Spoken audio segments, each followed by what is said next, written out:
C'est un ouvrage qui me tient vraiment à cœur, qui s'appelle Destination Volcan.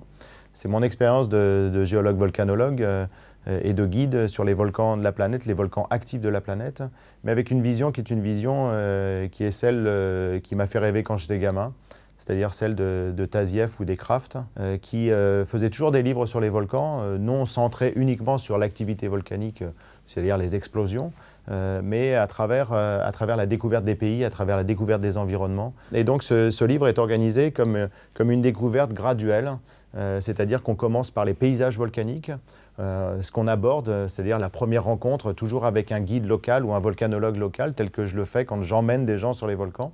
Et puis ensuite, au fur et à mesure, on va commencer à découvrir les premières phases d'activité, c'est-à-dire les sources chaudes, puis l'activité hydrothermale avec les geysers, ça commence à bouillonner, à glouclouter un petit peu partout.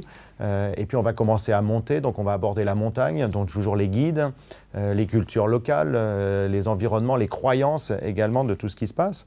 Et puis ensuite, on va quitter vraiment le monde des hommes pour aller vers un monde avec une biodiversité exceptionnelle.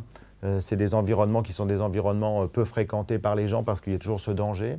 Et puis on va arriver enfin au cœur des cratères actifs.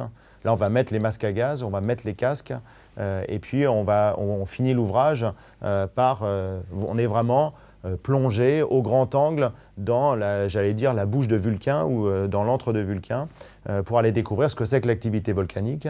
Donc c'est une entrée par la connaissance, par le voyage, et puis par l'image, parce qu'en tant que photographe, c'est vrai, je clôt le livre avec une image totalement étonnante d'un rond de fumée, un volcan qui s'appelle le Pacaya au Guatemala.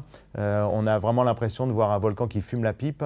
Donc les volcans, c'est ça. On vit plus fort et on comprend plein de choses et on relativise plein de choses quand on a vu un volcan en éruption pour la première fois. Alors ce qui est intéressant pour moi, dans mon travail, c'est toujours d'étonner les gens par l'image. Une fois qu'il y a une émotion visuelle, ensuite on peut rentrer dans la connaissance et dans la découverte des lieux. Donc c'est ce que je fais à travers ce bouquin.